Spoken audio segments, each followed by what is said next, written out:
Pejabat Bupati Gianyar Ketut Rocineng memimpin apel peringatan Hari Kebangkitan Nasional ke-110 di Kabupaten Gianyar.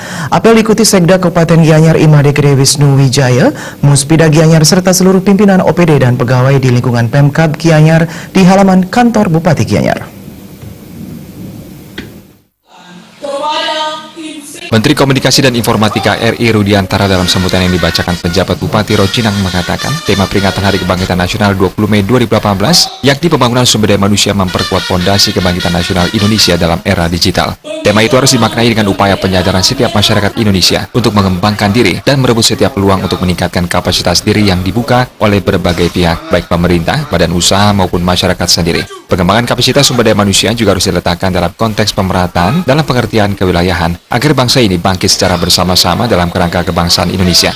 Butir kelima dari Nawacita Kabinet Presiden Joko Widodo dan Wakil Presiden Yusuf Kala berisi visi untuk meningkatkan kualitas hidup manusia Indonesia melalui peningkatan kualitas pendidikan dan pelatihan pada awal tahun ini. Visi tersebut mendapat penekanan lebih melalui amanat Presiden Joko Widodo yang menyatakan pemerintah akan meningkatkan pembangunan sumber daya manusia SDM pada tahun 2019. Melanjutkan percepatan pembangunan infrastruktur yang menjadi fokus pada tahun-tahun sebelumnya, melalui pembangunan manusia yang terampil dan terdidik, pemerintah ingin meningkatkan daya saing ekonomi dan secara simultan meningkatkan kapasitas sumber daya manusianya. Menurut perhitungan para ahli, sekitar 2 tahun lagi, Indonesia akan memasuki era keemasan dalam konsep kependudukan, yaitu bonus demografi.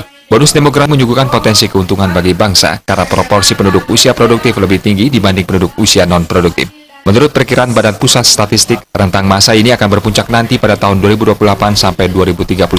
Ini berarti 10 hingga 13 tahun lagi. Pada saat itu nanti, angka ketergantungan penduduk diperkirakan mencapai titik terendah yaitu 46,9%. Proyeksi keuntungan bonus demografi itu akan tinggal menjadi proyeksi jika tak dapat memaksimalkannya.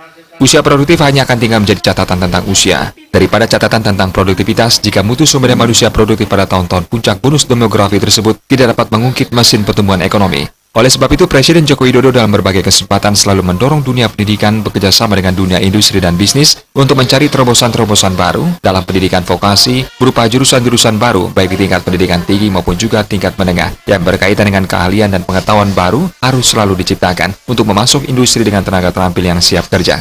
Selesai pelaksanaan apel, pejabat Bupati Rocineng bersama Muspida Gianyar serta pejabat di lingkungan pemerintah Kabupaten Gianyar selanjutnya melaksanakan tabur bunga di Taman Makam Pahlawan Kerta-Kertia Mandala. Humas Gianyar melaporkan.